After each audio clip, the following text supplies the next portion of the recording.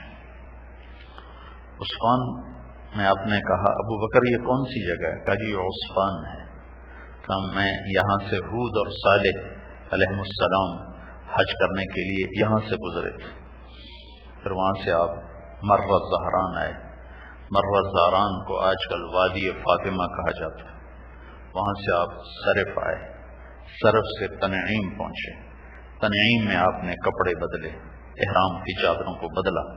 احرام کی چادروں کو بدلا جا سکتا، اور 4 کی رات کو آپ حجون کی طرف آپ نے جا کر، یہ قافلہ آپ کا 12,000 سے 1,00,000 ہو چکا تھا، تو آپ نے وہاں پڑاؤ ڈالا۔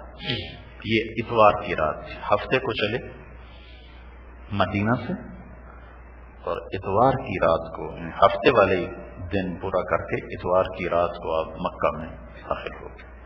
اور وہاں آپ نے قیام کیا، صبح غسل فرمایا، اور اپنے اونٹنی قصوہ پر آپ سوار ہوئے اور بیت اللہ کی طرف تشریف لائے، اور اس طرف صفا مروہ کی طرف سے آپ بیت اللہ میں داخل ہوئے۔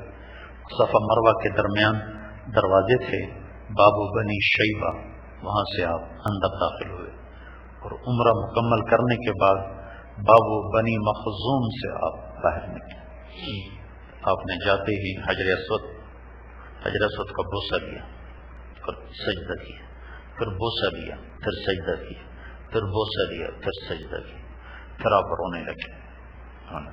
تو عمر رضی اللہ عنہ آپ کے ساتھ وہ آپ کو ایسے دیکھنے لگے، تو آپ نے عمر کو دیکھ کر کہا عمر یہاں آنسو بہائے جاتے ہیں۔ اس کے بعد آپ نے طواف شروع کیا۔ پھر آپ طواف کے چکر میں آپ کے ہاتھ میں ایک چھڑی تھی، چھڑی، تو باقی جو آپ کے 6 چکر تھے اس میں آپ بوسہ نہیں لیتے تھے، آپ چھڑی کو ایسے حجر اسود کو لگاتے تھے ایسے، پھر اس کو بوسہ لے لیتے تھے۔ ہاتھ نہیں لگایا، چوما نہیں، رش ہو گیا، بہت بڑا مجمع صاحب تھا، اور مطاف ہوتا تھا مقام ابراہیم اور بیت اللہ کے درمیان جو جگہ ہے بس یہ مطاف تھا۔ تو پہلے میں تو آپ نے بوسہ لیا، سجدہ کیا، دوسری دفعہ جب آپ گزرے تو اسی چھڑی کو ایسے ہاتھ لگایا، اس کو چھڑی کو حجر اسود کے ساتھ لگایا، اس کا سے تو اس سے ایک بات کی اصلاح بھی کی جا سکتی ہے کہ جو بوسہ لیا جاتا ہے وہ حجر اسود کا ہے۔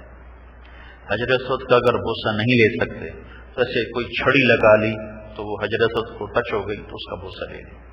چھڑی کوئی نہیں ہے تو دور سے ایسے ہاتھ لگا لیا تو وہ ہاتھ لگ گیا تو اس کی برکت یہاں آئی تو اس کا بوسہ لے لیا۔ ایک آدمی دور سے یوں کر رہا ہے بسم اللہ اللہ اکبر، اس نے کس چیز کا بوسہ لیا ہے؟ نہ تو اس نے حجر اسود کو چھوا نہ دیکھا، تو اب چومنا کس معنی میں ہے؟ تو چومنے کا حکم 3 طرح ہے، 3 طرح۔ خود چومے ایک بار، خود نہیں چوم سکا کوئی چھڑی لگا لی اس سے چوم لیا دوسری، تیسری شکل چھڑی نہیں ہاتھ پہنچ گیا ہاتھ لگا بوسہ، چوتھی شکل میں بوسہ ہے ہی کوئی نہیں، کرنے میں کوئی حرج نہیں، کرتے رہو، کوئی حلال حرام کی بات تو ہے نہیں، لیکن جو صحیح کرنا چاہیے وہ بتا کہ اللہ اکبر اتنے زور سے چومتے ہیں کہ ٹھا ٹھا دی آوازیں نہیں،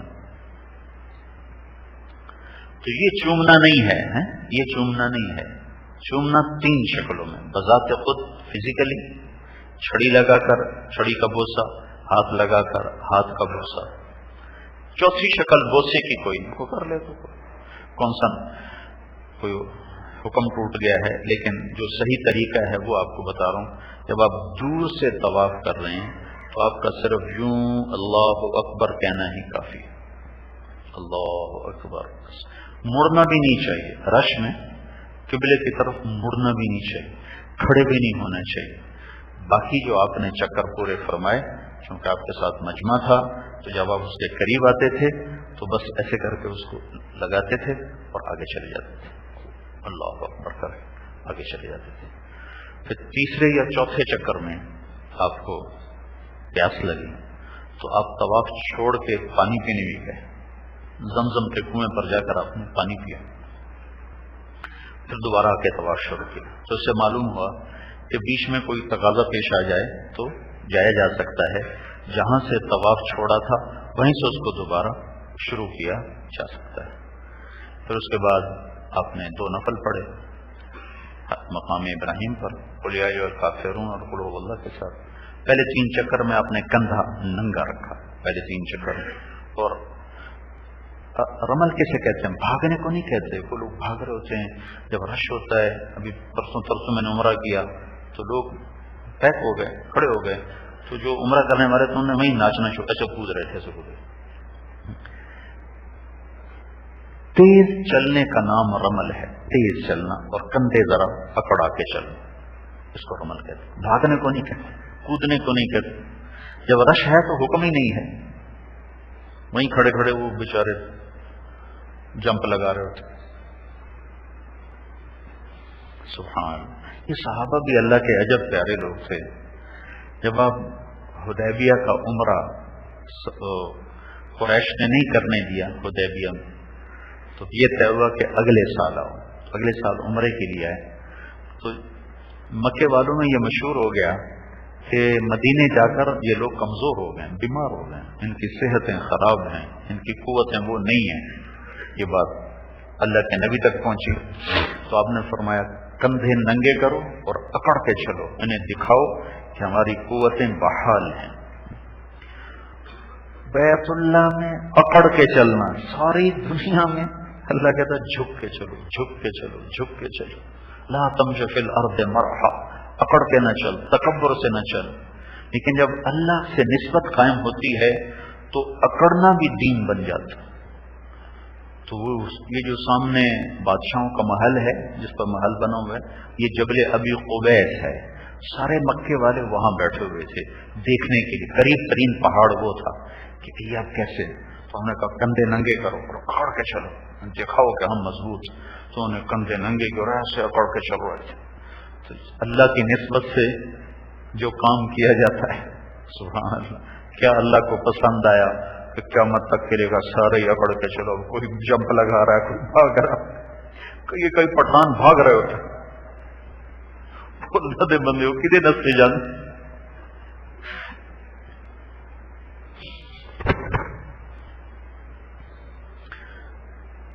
پھر اس کے بعد آپ نے 3 چکر میں ویسے اکڑ کے چلے۔ یہ اس وقت ہے جب جگہ ہو، جگہ ہی کوئی نہیں، آدمی سے آدمی جڑا ہو، آرام سے چلو گئے۔ 4 چکر اطمینان کے ساتھ کیے، لیکن کندھے ننگے رکھے۔ صحیح بھی آپ نے فرمائی تو کندھے کو ننگا ہی رکھا، لیکن 3 چکر کے بعد کندھے کو ڈھانپا جا سکتا ہے، صحیح کو ڈھانپا جا سکتا ہے۔ لیکن جو اللہ کے نبی نے کیا وہ یہ تھا کہ سارے چکر کندھے ننگے کے ساتھ۔ اس کے بعد 2 نفل پڑھ کے پھر اب دوبارہ حجر اسود کو کرائے، پھر اس کو بوسہ لیا اور وہاں سے صفا گئے اور وہاں قبلے کی طرف کھڑے ہو کر دعا مانگی اور 7 چکر آپ نے پورے فرمائے۔ تو جو جب وادی میں آتے تھے جہاں وہ سبز لائٹس ہیں تو وہاں تیز دوڑتے تھے،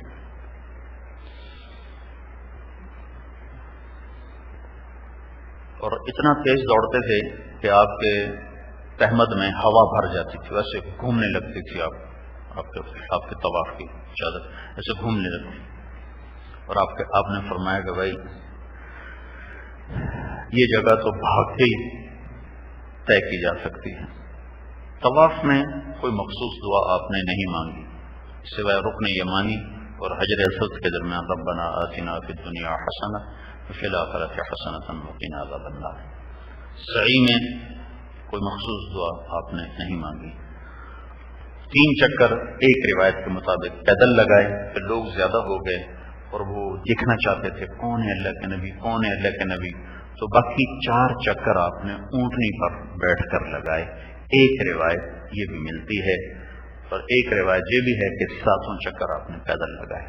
پھر آپ وادی ابتہ میں تشریف لائے اور اتوار پیر منگل بدھ 4 دن آپ نے قیام کیا اور جمعرات کو آپ مینا چلے. ہم ایک دن کے اوپر نیچے ہو گیا تو ورنہ ہمیں بھی اللہ کے نبی والا حج مل جاتا. تو اب ہم جمعے کو جا رہے ہیں, آپ جمعرات کو گئے تھے.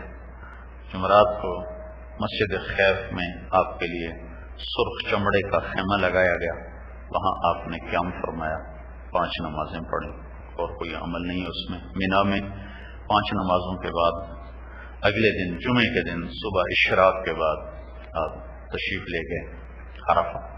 یہی ہم نے کرنا ہے. کل یہاں سے جانا ہے, وہاں 5 نمازیں پڑھنی. 5 نمازیں پڑھنے کے بعد ہفتے کے دن پھر سواریوں پر اپنے عرفہ میں چلے جانا ہے. عرفہ کا قیام زور سے لے کر مغرب تک, مغرب اچھی گہری ہو جائے تو پھر نکلنے کا حکم ہے. یہ قیام واجب ہے. تو آپ وہاں تشریف لے گئے اور آپ نے وہاں قیام فرمایا. آپ کے لیے ایک خیمہ لگا دیا گیا تھا, اس میں جا کر آپ نے آرام فرمایا. پھر اس کے بعد آپ نے غسل کیا, گرمی زیادہ تھی, غسل کیا. پھر اپنے اونٹنی قصوہ کو تیار کروایا. پھر آپ نے سارے مجمع کو اکٹھے کر کے خطبہ کی, تقریر فرمائی. وہ عرفات میں سنایا کرتا ہوں, وہ انشاءاللہ عرفات میں وہ آپ کے سامنے عرض کروں گا. پھر اس کے بعد آپ نے اذان دلوائی بلال سے اور ظہر اثر اکٹھی پڑھی. اور اس کے بعد آپ جبل رحمت کا تشریف لے گئے اور قبلے کی طرف منہ کر کے آپ دعا میں مشغول ہوئے. یہ دعا اپریل کے مہینے میں اونٹنی پر بیٹھ کر کچھ 5.5 گھنٹے کی دعا ہے. 5 سے 5.5 گھنٹے کی مسلسل. تو کبھی اونٹنی بدکنے لگتی تو آپ اس کو ایسے پکڑ لیتے, ایک ہاتھ سے اونٹنی کی مہار نکیل پکڑتے تو رہتے سب. کبھی ایسے بھی ہو جاتے تھے, ہاتھ اٹھ جاتے تھے. وہیں عرفات میں وقوف کے دوران ایک صحابی کی اونٹنی اچھلی تو اوپر سے گرے اور گرتے ہی ان کا انتقال ہو گیا. تو آپ نے فرمایا اس کو کسی احرام میں کفن دے دو, سر ننگا رکھو, سر نہ ڈھانپو اور اسے یہیں دفن کر دو. یہ قیامت کے دن لبیک کہتا ہوا اٹھے گا. تو ایک صحابی جن کا نام کسی کتاب میں نہیں مل سکا, وہ وہاں جبل رحمت کے دائیں بائیں آگے پیچھے کہیں مدفون ہیں. واحد آدمی ہیں جو عرفات کی سرزمین میں گود میں سوئے ہوئے ہیں. یہ قیامت کے دن اٹھیں گے, لبیک کہتے ہوئے اٹھیں گے. تو مغرب گہری ہونے کے بعد آپ نے حضرت اسامہ کو اپنے پیچھے بٹھایا اور وہاں سے چلتے ہوئے مزدلفہ پہنچے. وہاں آپ نے آ کر اذان دلوائی اور مغرب کی نماز پڑھی. پھر اونٹوں سے سامان اتروایا اور اقامت کے ساتھ عشاء کی نماز پڑھی.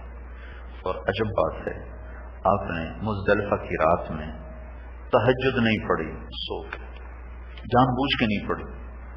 یہ نہیں کہ آپ پڑھ نہیں سکتے, ساری زندگی آپ نے تہجد نہیں چھوڑی. مزدلفہ میں آپ نے تہجد نہیں پڑھی کہ آنے والی امت پر نظر تھی کہ لوگ تھک ہار کے جب پہنچیں گے تو انہیں فرض پڑھنا ہی مشکل ہو رہا ہوگا. تو آپ نے جان بوجھ کے تہجد نہیں پڑھی کہ اگر کوئی میرے جیسا کمزور آدمی تھک ہار کے سو جائے اور صرف فجر ہی پڑھ لے تو بھی اسے سنت کے اتباع کا اجر نصیب ہو جائے. تہجد یہ رات مبارک رات ہے, مانگنے کی رات ہے, نوافل کی رات ہے. لیکن میرے نبی کا عمل ہمیشہ کمزور کو سامنے رکھ کر ہوتا تھا. تو آپ وہ رات سوئے رہے, کھایا پیا بھی کچھ نہیں, صرف عرفات میں 1 پیالہ دودھ پیا تھا بس. پھر صبح فجر کی نماز پڑھائی, پھر دعا میں مشغول ہو گئے. تو وہاں ایک صحابی آئے, عروہ بن مطرس. یہ آخری حاجی, 1.25 لاکھ میں آخری حاجی عروہ بن مطرس. کہنے لگے یا رسول اللہ, میں لیٹ ہو گیا تھا, میں عرفات میں دیر سے پہنچا, میرا حج ہو گیا. تو آپ نے فرمایا اگر میرے ساتھ نماز پڑھ لی ہے فجر, انہوں نے پڑھ لی تھی, اور اس سے پہلے دن یا رات میں عرفات میں سے گزر ہو گیا تو تمہارا حج ہو گیا. یہ عروہ بن مدرس بن طائی یہ آخری حاجی تھے. پھر وہاں سے آپ فارغ ہوئے دعا سے، اور سورج نکلنے سے پہلے آپ نے فضل بن عباس کو پیچھے بٹھایا اور آپ تشریف لائے بڑے شیطان کے پاس، اور اونٹنی پر بیٹھ کر ہی آپ نے 7 کنکر مارے. اسامہ رضی اللہ تعالیٰ نے اونٹنی کو پکڑ لیا، بلال رضی اللہ تعالیٰ نے ایسے چادر کا سایہ کیا اور آپ نے 7 کنکر مارے. اس کے بعد آپ نے مجمع کی طرف متوجہ ہوئے اور جو 9 تاریخ کو تقریر فرمائی تھی اسی کو دہرایا 10 تاریخ، ایک جملے کے اضافے کے ساتھ، فَلْيُبَلِّغِ الشَّاهِدُ الْغَائِبُ، میرا پیغام دنیا میں پہنچانا تمہارے ذمہ ہے. جتنا تبلیغ کا کام ہو رہا ہے اس کی بنیاد کوئی تحریک یا کوئی جماعت نہیں، اس کی بنیاد یہ حدیث پاک ہے کہ ہم آخری نبی کی آخری امت ہیں، ہمارے ذمہ اللہ کا پیغام اوروں تک پہنچانا ضروری ہے. پھر اس کے بعد آپ نے 63 اونٹ آپ نے ذبح فرمائے. 100 اونٹ تھے آپ کے پاس، کچھ حضرت علی یمن سے لائے تھے، کچھ آپ کے مدینہ سے لائے تھے. تو 63 اونٹوں میں سے 5 کو الگ کرتے تھے، 5 میں سے ایک کو سامنے لاتے تھے، اس کو آپ ایسے برشا مارتے تھے. تو جب پہلا اونٹ ذبح ہوا اور اونٹوں کی نظر پڑی کہ ذبح کرنے والا اللہ کا رسول ہے، تو اونٹوں میں جنگ شروع ہو گئی. ہر اونٹ آگے بڑھ کے ذبح ہونے کی کوشش کر رہا تھا کہ کہیں میں رہ نہ جاؤں، کہیں میں رہ نہ جاؤں. ہر اونٹ کی تمنا تھی میں پہلے ذبح ہو جاؤں، میں پہلے ذبح ہو جاؤں. پھر آپ نے حضرت علی سے فرمایا کہ تقسیم کرو اور جو لے جانا چاہے لے جائے، اور اس کی جو ایک بوٹی ہر اونٹ میں سے لے لو اور دیکھ چڑھا دو. تو انہوں نے حضرت علی نے ایک بوٹی ہر اونٹ میں سے لی. جس کو اللہ نے وسعت رزق دی ہو اسے چاہیے کہ زیادہ سے زیادہ قربانیاں کرے، صرف ایک نہ کرے، زیادہ کرے. ای الحج افضل، تو آپ نے سب سے بہترین حج کیا ہے؟ تو ہم نے کہا الحج والسج، سب سے بہترین حج وہ ہے جس میں زور سے لبیک کہا جائے اور جس میں زیادہ سے زیادہ قربانی کی جائے. تو جن کو اللہ وسعت دے وہ زیادہ قربانی کرے. تو اپنی 63 اونٹ ذبح کرنے کے بعد آپ نے اپنی بیویوں کی طرف سے ایک گائے ذبح کی. پھر اس کے بعد آپ نے معمر بن عبداللہ بن نضلہ رضی اللہ تعالیٰ عنہ کو بلوایا مہاجرین میں سے. ان کے سامنے آپ ایسے بیٹھ گئے، زمین پر ایسے بیٹھ گئے پاؤں کے بل، اور کہنے لگے لے بھائی معمر، نبی کا سر تیرے سامنے ہے، اس طرح تیرے ہاتھ میں ہے، پتہ نہیں تو کیا کرے. مزاق کیا. وہ کہنے لگے یا رسول اللہ یہ تو میری سعادت ہے. تو آپ کے بڑے بڑے بال تھے، تو آپ نے سیدھی طرف کے بال پہلے صاف کروائے اور ابو طلحہ انصاری کو دے دیے، سارے ایک آدمی کو دے دیے. پھر دوسری طرف کے صاف کروائے اور وہ تقسیم کروا دیے. وہ کسی کو 1 ملا، کسی کو 2 ملے، کسی کو 3 ملے، کسی کو کچھ بھی نہ ملا. خالد بن ولید رضی اللہ تعالیٰ عنہ نے ابو طلحہ کی منت کر کے پیشانی کے بال لے لی اور ایک ٹوپی میں ان کو سی لیا. وہ ٹوپی سر پہ رکھ کر اس کے اوپر لوہے کا خود رکھ کے لڑا کرتے تھے. زندگی بھر شکست نہ کھائی، بڑے بڑے لشکروں کو توڑ دیا. تو مورخین کہتے ہیں ان بالوں کی برکت تھی. ایک دفعہ یرموک کی جنگ میں پانسا ہی پلٹ گیا اور رومی چڑھ آئے. تو خالد بن ولید کہنے کہ میری ٹوپی تلاش کرو، ٹوپی گم ہو گئی این موقع پر، ٹوپی تلاش کرو. تو صحابہ نے کہا ٹوپی پھر دیکھ لینا، دشمن سر پہ چڑھ آیا تو جو ٹوپی کی فکر. ان کا وہ خیموں میں بھی آ جائے گا تو بھی پہلے ٹوپی تلاش کرو میری. تو کہیں ایک کونے میں سامان کے نیچے ایک میلی سی ٹوپی نکلی. تو سارے حیران ہو کر کہنے لگے اس ٹوپی کی وجہ سے تو نے اتنا بڑا خطرہ مول لے لیا ہے، بھیڑی سی ٹوپی. تمہیں خبر ہے یہ کیا ہے؟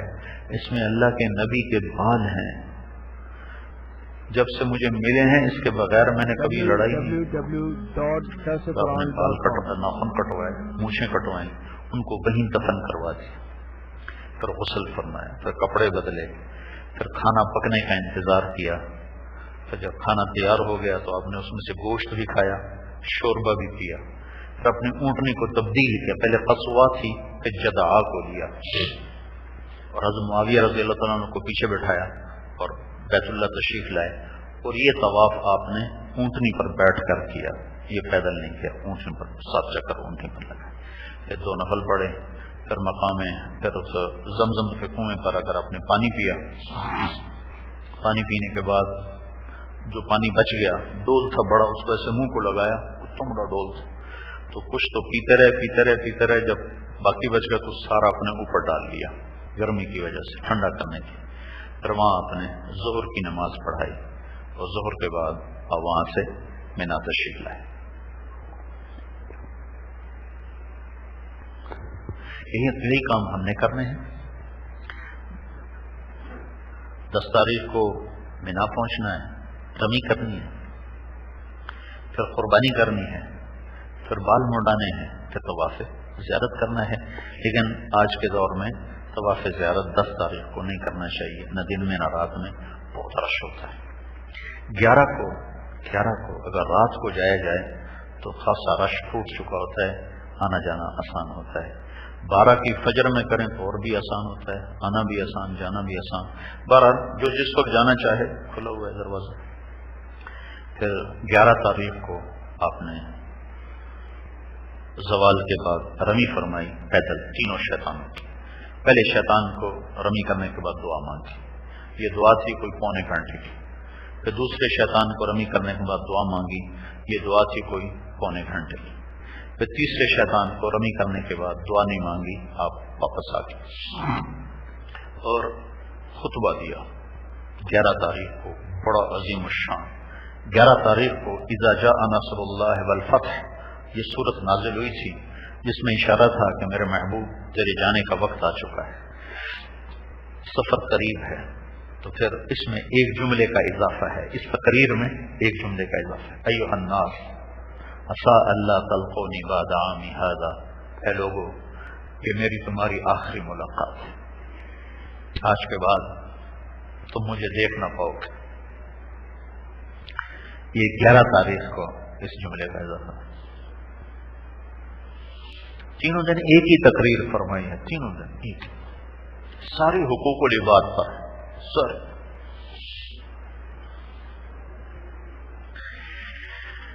بارہ تاریخ کو کوئی اجتماعی کام کوئی نہیں ہے، آپ نے کنکریاں ماری، خیمے میں تشریف لے گئے، کچھ لوگوں نے جانا چاہا تو آپ نے اجازت دے دی، کافی سارا مجمع چلا گیا، کافی سارا مجمع ٹھہر گیا۔ 13 کو آپ اپنی اونٹنی پر سوار ہوئے اور اونٹنی پر بیٹھ کر ہی آپ نے کنکریاں ماری بیٹھے بیٹھے تینوں شیطانوں کو۔ پھر خیف و بنی کنانہ تشریف لائے، یہاں آپ کے لیے ایک چمڑے کا خیمہ لگا دیا گیا تھا، وہاں آپ نے زور اثر مغرب عشاء پڑھی اور تہجد میں آپ تشریف لے گئے اور جا کر آپ نے طواف وداع کیا۔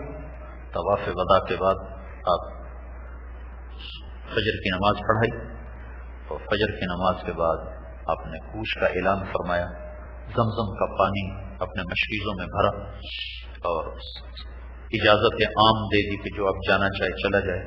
تو ہر آدمی اپنے اپنی سمت کو چلا، آپ اہل مدینہ کو لے کر اور اس طرف کے رہنے والوں کو لے کر مدینہ کی طرف چلے اور 22 تاریخ کو آپ مدینہ پہنچے اور آپ نے جبل احد کو دیکھا تو کہا ذا جبل یحبنا ونحبہ، یہ وہ پہاڑ ہے جو ہم سے پیار کرتا ہے اور ہم اس سے پیار کرتے ہیں۔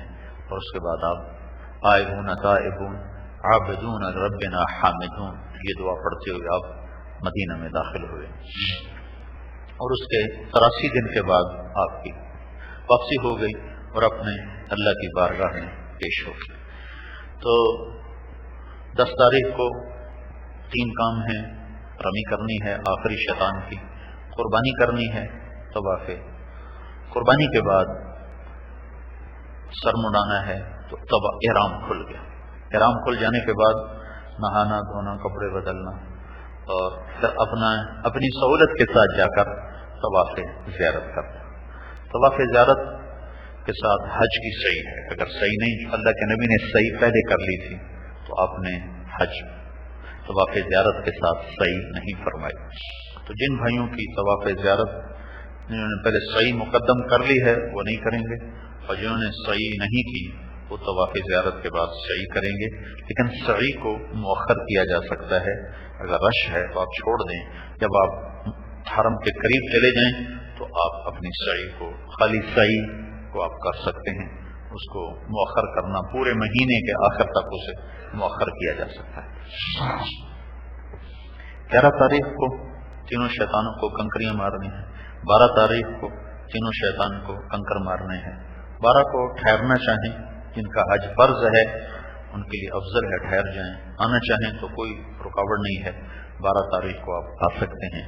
مینا کا قیام پہلے بھی ہمارے نزدیک سنت ہے، اور رش کی وجہ سے خیمے مزدلفہ تک چلے گئے ہیں، تو اب وہ شکل ہے ہی نہیں کہ مینا کے قیام میں وہ پابندی ہو، چونکہ لاکھوں حجاج کرام ہیں جو مزدلفہ میں ٹھہرتے ہیں، 5 دن وہیں ٹھہرتے ہیں، مجبوری ہو گئی ہے، حاجی بڑھ گئے ہیں اور خیمے مستقل ہیں۔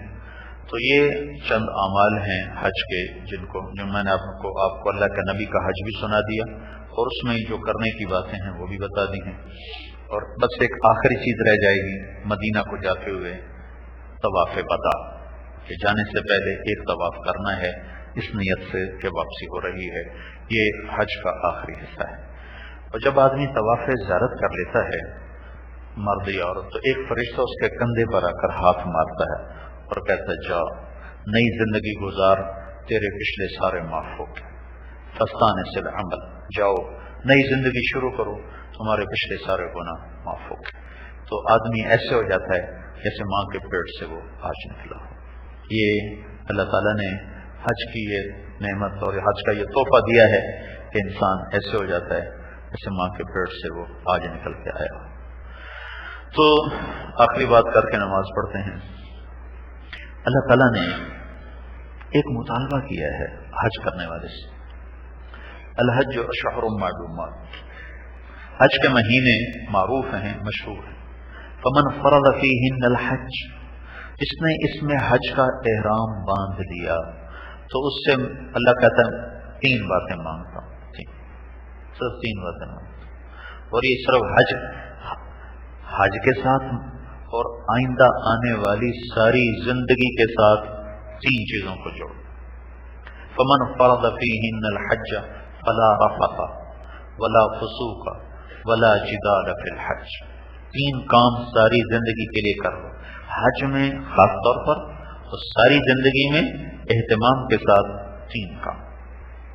لا رفث، زبان کی بےہودگی سے توبہ کر لو، سب سے بڑا جو دنیا میں سب سے زیادہ جو گناہ ہوتا ہے وہ زبان کا غلط استعمال ہے۔ ہر آدمی شراب نہیں پیتا ہے، ہر آدمی زنا نہیں کرتا ہے، ہر آدمی سود نہیں کھاتا ہے، ہر آدمی چوری نہیں کرتا ہے، لیکن نیک و بد، حاجی غیر حاجی، عالم غیر عالم، صوفی غیر صوفی، نمازی بے نمازی، جو سب سے زیادہ جس چیز میں شیطان نے مجھے اور آپ کو مارا ہے یہ، تو نے کہا 3 کام تم سے چاہتا ہوں، 3 کام۔ میری طرف سے تہجد نہ پڑھو، کوئی مطالبہ نہیں، حج میں قرآن نہ پڑھو، کوئی مطالبہ نہیں، لمبے لمبے نفل نہ پڑھو، میں کوئی مطالبہ نہیں کرتا، 3 کام مانگتا ہوں۔ 3 لا رفث، زندگی بھر کے لیے زبان کو تالا لگا دو۔ آپ نے حضرت معاذ بن جبل سے فرمایا معاذ تمہیں سارے دین کا خلاصہ بتاؤں، سارے دین کا خلاصہ، آج کیا ہے تو مجھے دیکھو، آپ نے ایسے کیا، یوں فرمایا، فزیکلی کر کے دکھایا۔ معاذ زبان پہ قابو پر، یہ کہنا تھا، عمل کر کے دکھایا۔ وہ کہنے لگے یا رسول اللہ زبان کے بول پہ پکڑے جائیں گے؟ کہ واہ معاذ، سب سے زیادہ جہنم میں دھکا دینے والی ہے ہی زبان۔ تو اللہ نے جڑ پکڑی، جڑ، سرا پکڑا ہے، سرا ہاتھ میں آ جائے تو ہر شے ہاتھ میں آ جائے۔ جو عورت زبان پہ قابو پا لے گی، جو مرد زبان پہ قابو پا لے گا، سارا دین اس کا سلا ہے۔ یوں سمجھو یہ ہمارا وجود ایمان کا بینک ہے، بینک، اور یہ 2 لب 2 ہونٹ اس کا مین گیٹ ہے، مین گیٹ۔ بینک کو تالا ہے تو پیسہ محفوظ ہے، تالا ٹوٹ جائے تو ڈاکے چوریاں عام ہیں. تو یہ دو لپس اللہ تعالیٰ نے ہمیں دیے ہیں، یہ تالا ہے. تالا یہ اگر بند رہے گا تو اندر خزانہ محفوظ ہے، اگر کھل جائے گا تو شیطان سب کو چوری کر کے ضائع کروا دے. یہ مطالبہ ہے لا رفافا، بےہودہ بول سے بچو موت تک کے لیے، حج میں خاص طور پر. فی الحج یہ عجب آیت ہے. اب میں درد کی وجہ سے تھک چکا ہوں، زیادہ بول نہیں سکتا ہوں. عجب آیت ہے، کیا خوبصورت طریقے کے ساتھ اللہ تعالیٰ نے ان تین مطالبوں کو حج میں کرتے ہوئے موت تک کا تقاضا کر دیا ہے. اس طرح پیش کیا ہے کہ موت تک کا تقاضا بنا دیا ہے، صرف حج کا نہیں رکھا. صرف حج کا ہوتا تو اللہ کہتا لا یرفث لا یفسق لا یجادل، میں سے موت تک پھیلا کر کہا لا رفث ولا فسوق ولا جدال. تو پہلا کام یہ ہے زبان پہ قابو، غیبت، جھوٹ، بدتمیزی کا بول، بے اکرامی کا بول، اہانت اور توہین کا بول. کتنے نادانی. میں سچ کہتا ہوں، میں منہ پہ کہہ دیا کرتا ہوں، میری یہ خوبی ہے، میں منہ پہ کہہ دیا کرتا ہوں. سب سے بڑے عیب کو اپنی خوبی بتا رہا ہے، میں منہ پہ کہہ دیتا ہوں، میں نہیں کبھی بات کو رکھا کرتا. جو سب سے بڑا عیب ہے اس کو اپنی صفت بنا کے پیش کر. ہمیں تو اوروں کی کمیاں چھپانے کا حکم، ہم ڈھونڈتے پھرے. مائز اسلمی آئے اللہ کے نبی کے سامنے اور خود اقرار کیا یا رسول اللہ میں نے زنا کیا ہے، مجھے پاک کرو، پتھر مار کے مجھے مارو. تو آپ نے منہ ادھر کر لیا، کوئی نہیں کیا. اقراری کو کہہ رہے ہیں کوئی نہیں کیا. وہ ادھر آ گیا، میں نے کیا ہے مجھے پاک کریں. تو آپ نے منہ ادھر کر لیا، کوئی نہیں کیا، کوئی نہیں کیا. وہ ادھر سے آیا، میں نے کیا ہے مجھے پاک کریں. تو آپ نے منہ ادھر کر لیا، کوئی نہیں کیا، کوئی نہیں کیا. ہمارا معاشرہ تو نہ کردہ گناہوں کو ذمہ لگاتا ہے. اور اللہ کے نبی کا فرمان ہے جس شخص نے کسی نیک عورت پر تہمت لگا دی، جس شخص نے کسی نیک عورت پر تہمت لگا دی، 100 برس کی سجدے میں پڑا رہے گا تو جہنم میں جائے گا. 100 سال عبادت کرتا رہے اور اس گناہ سے توبہ نہ کی کہ نیک عورت پہ برائی کی تہمت لگا دی، جہنم میں جائے. تو ہم تو شک کی بنیاد پہ پروپیگنڈا شروع کرتے ہیں، وہ یہ کر رہی ہے، وہ یہ کر رہا ہے. چوتھی دفعہ بھی کہا میں نے کیا ہے، 4 دفعہ کے بعد شریعت کا حکم پورا ہو گیا تو آپ نے ایک ہیلا اختیار کیا. تو بھائی یہ پاگل تو نہیں؟ کوئی ایک آدمی کہہ دیتا یہ پاگل ہے تو آپ اٹھا دیتے. سب نے کہا نہیں جی عقل. پھر آپ نے چھٹا راستہ ایک اور ہیلا اختیار کیا. بھائی نشے میں تو نہیں بول رہا، شراب تو نہیں پی ہوئی، نشے میں تو نہیں ہے. اگر کوئی ایک بھی کہہ دیتا نشے میں ہے تو آپ اٹھا دیتے. مگر نہیں جی نشے میں بھی نہیں. یہ مزاج شریعت ہے، چھپانا، خوبیاں دیکھنا، کمیاں نہ دیکھنا.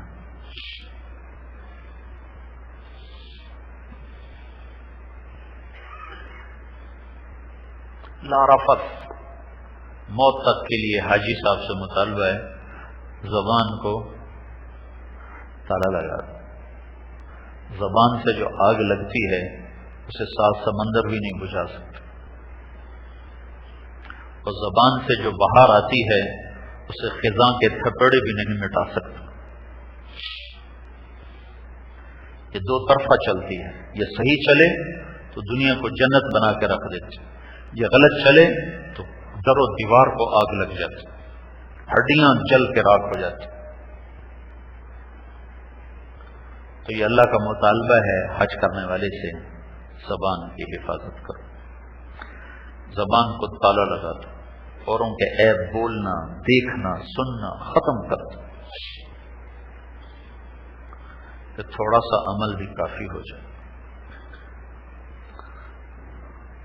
ابو بکر رضی اللہ تعالیٰ عنہ روزانہ صبح اپنی زبان پکڑتے ہیں، کہتے اللہ کے واسطے ٹھیک چلنا. ابو بکر نبیوں کے بعد سب سے بڑا انسان، آپ نے فرمایا سب سے پہلے میں جنت میں داخل ہوں گا اور میرے بعد سب سے پہلے ابو بکر جنت میں داخل ہوں گا. تو ایسے کرتے ہیں ٹھیک چلنا. تو ٹھیک چلے گی تو سارا جسم ٹھیک چلے گی. دوسری چیز جو اللہ کا مطالبہ ہے، لا فسوق، لا فسوق. دوسرا مطالبہ ہے لا فسوق. کچھ گناہ ایسے ہیں جو آدمی انفرادی طور پر کرتا ہے، چھپا کر کرتا ہے، تو اس کا مطالبہ ہے کہ اب میرا اور اپنا معاملہ ٹھیک کر. میں راتوں کو دیکھتا ہوں تو غلط کام کرتا ہے، اب بس کر. اب تو نے احرام باندھا ہے، اب بس کرو. تیری راتیں بڑی غلط ہیں، تیرے دن بڑے غلط ہیں، تو لوگوں سے چھپ کے تو کرتا ہے، کیا مجھ سے بھی چھپ جائے گا؟ لوگوں کے اور اپنے درمیان تو نے پردے لٹکا لیے، دروازے بند کر لیے، چٹکنیاں لگا دی، بلب بجھا دیے، کیا مجھ سے بھی چھپ سکتے ہو؟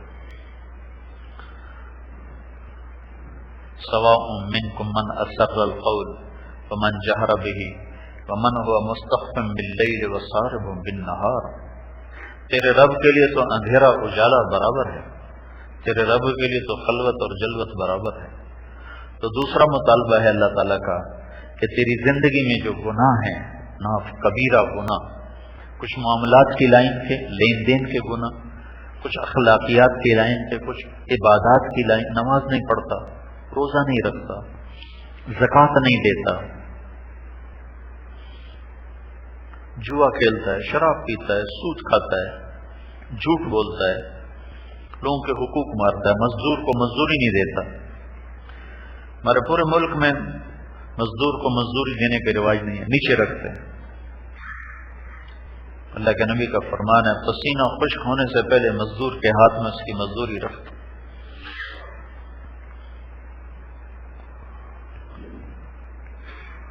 تو کبیرہ گناہوں کو زندگی سے نکالتا. حج میں بھی موت تک، پھر کبھی ہو جائے توبہ کر، توبہ میں تو اللہ ساری معاف کر دیتے. ایمانیات، عبادات، اخلاقیات، معاملات، معاشرت، اس میں جتنے گناہ انسانوں سے ہو رہے ہیں اور جو ہمیں اور آپ کر رہے ہیں، اللہ کا مطالبہ چھوڑ، بس کرو.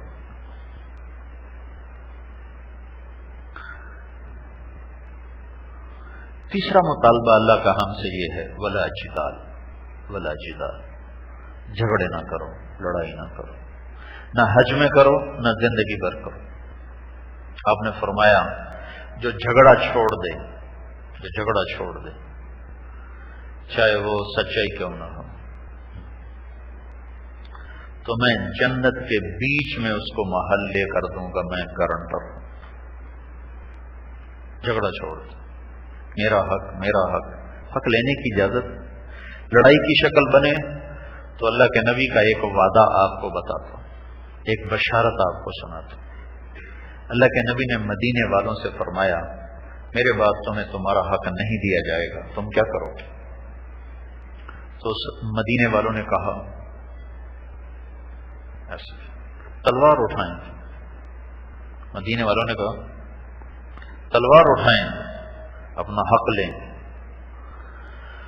ہم کوئی چوڑیاں پہنے ہوئے تھوڑے ہیں یا رسول اللہ. تو آپ نے فرمایا میں تمہیں اس سے اچھی چیز بتاؤں، اس سے بڑھیا چیز بتاؤں. کچھ کیا؟ کہ تم اپنا حق چھوڑ دینا، لڑنا نہیں، چھوڑ دینا، اور حوض کوثر پر آ کر مجھ سے ملاقات کر لینا، میں سارے حق تمہیں اللہ سے پورے کروا کے دے دوں. اب یہ وعدہ دیکھنے میں مدینے والوں سے ہے، نہیں، یہ وعدہ ہر اس مرد عورت سے ہے قیامت تک جو اپنا حق چھوڑ دے گا جھگڑے سے بچنے کے لیے، لڑائی سے بچنے کے لیے، تو اس سے بشارت ہو کہ قیامت کے دن حوض کوثر پر اس کی اللہ کے نبی سے ملاقات ہوگی، اور اللہ کا نبی اللہ سے اللہ کی شان کے مطابق سارے حقوق اسے پورے کروا کر دے، تو اس کا گھر تو پورا ہو گیا۔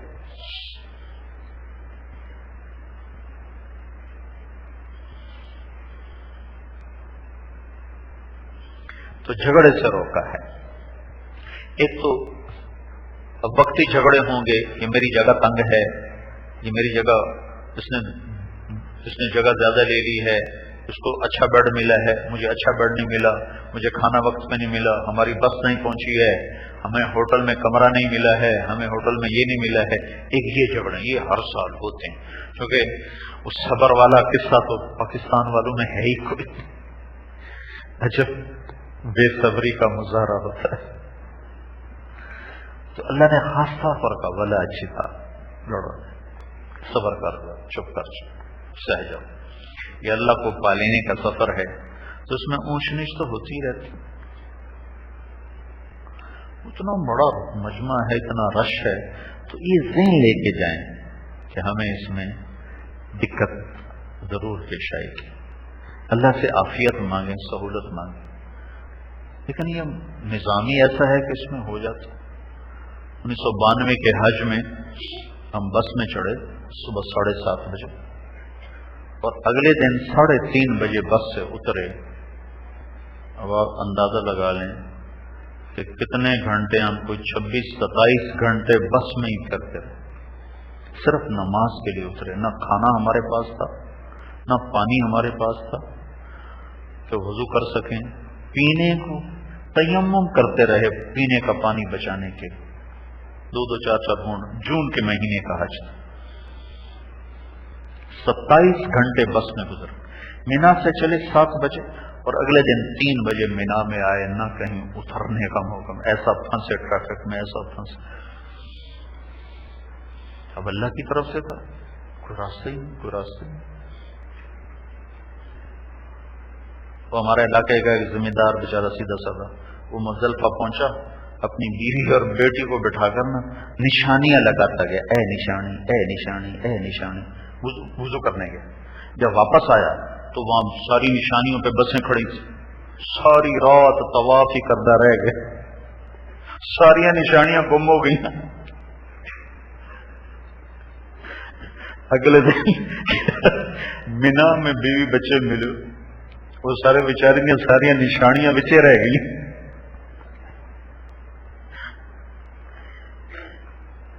تو اتنا رش ہوتا ہے، تو اللہ کا اللہ چیتا، لڑو نہیں، جھگڑا نہ کرو۔ کبھی ہوٹل پہ لڑ رہے ہوتے ہیں، کبھی کمروں پہ لڑ رہے ہوتے ہیں، کبھی جگہ پہ لڑ رہے ہوتے ہیں، کبھی روٹی پہ لڑ رہے ہوتے ہیں، کبھی آپس میں الجھ رہے ہوتے ہیں، چپ کر لا جیدا۔ اور یہی مطالبہ موت تک کر لیا ہے کہ موت تک جھگڑے چھوڑ دو، لڑائی چھوڑ دو۔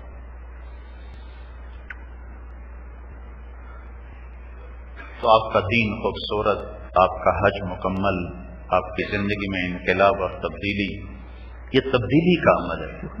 اللہ تعالیٰ اپنے گھر میں ہی کہتا بھائی وہیں حج کر لو، ایک واحد عمل ہے جس کو کرنے کے لیے اللہ تعالیٰ بلاتا ہے آؤ، اور صرف ہمیں نہیں بلایا، 1.25 لاکھ نبیوں کو بلایا، ہر نبی آیا ہے، ہر نبی۔ آدم علیہ السلام نے 1000 برس عمر پائی، ہر سال حج کیا، ہر سال پیدل آتے تھے، ہندوستان سے پیدل جاتے تھے۔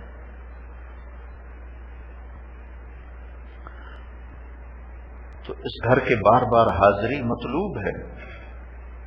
حضرت عمر رضی اللہ تعالیٰ عنہ 10 سال خلیفہ رہے، 10 سال حج کیا، خود آتے تھے حج کرنے،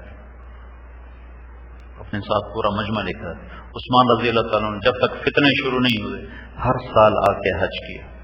حضرت علی رضی اللہ تعالیٰ عنہ خلافت کا دور لڑائیوں میں گزر گیا، اس سے پہلے مسلسل عمرے کے لیے آتے تھے، حج کے لیے آتے تھے۔ آپ نے فرمایا تابعوا بین الحج والعمرہ، حج عمرے کو بار بار آگے پیچھے دوہراؤ کہ یہ تمہارے فقر کو بھی دور کر دیتے ہیں اور تمہارے نفاق کو بھی دور کر دیتے ہیں۔ ہمارے یہاں بہت سے نادانی میں کہتے ہیں نا لوگ کہ یہ پیسہ غریبوں کو دے دیا جائے، وہ اللہ سے بھی بڑھ کر غریبوں کے ہمدرد بننا چاہتے ہیں۔ یہ اتنا پیسہ ضائع ہوتا ہے، یہ غریب کو دے دیا جائے، کسی کی شادی کرا دی جائے، تو وہ الگ ہے، وہاں بھی خرچ کرو، ادھر بھی اللہ کہتا آؤ، اللہ کے نام پر آؤ، اللہ سے آ کر، یہ اللہ سے ملاقات کا سفر۔ تو یہ تین باتوں کا حج میں مطالبہ ہے، اور ایک مطالبہ ہے اذکروا اللہ کا ذکرکم آباءکم او اشد ذکرا، کہ لبیک پڑھو اور اللہ کا ذکر کثرت سے کرو، اور تین کام چھوڑو، ایک زبان کا غلط استعمال چھوڑو، ایک خلوت جلوت کے کبیرہ گناہ چھوڑو، ایک لڑائی جھگڑا چھوڑو، تو تمہاری زندگی دنیا ہی میں جنت کا نمونہ بن جائے گی۔ تو یہ بھائیو مختصر حج کی جو ایک اللہ تعالیٰ نے بنائی ہے ترتیب، وہ میں نے آپ کی خدمت میں پیش کی ہے، اللہ کے نبی کا حج بتا کر بھی، اس کے ساتھ کچھ قرآن کی آیات سے، احادیث سے آپ کی خدمت میں اس کو پیش کیا ہے۔ اس کو اپنے اندر لانے اتارنے کی کوشش کرنی ہے۔ انسان ہے، اونچ نیچ ہو جائے تو پھر معافی مانگ لی جائے، توبہ کر لی جائے، استغفار کر لیا جائے، انسان جو ہوا ہو بھی جاتا ہے۔ تو انشاءاللہ کل سے ہمارا سفر شروع ہوگا، پھر وہاں مینا میں کل مغرب کے بعد تھوڑی سی بات کریں گے، پھر عرفہ میں وہ جو حج کا خطبہ اللہ کے محبوب نے دیا، وہ میں صرف اسی خطبے کا ترجمہ کیا کرتا ہوں اپنی طرف سے، تھوڑا بہت اس کی تشریح کے لیے کہ اللہ کے نبی نے جو بات عرفہ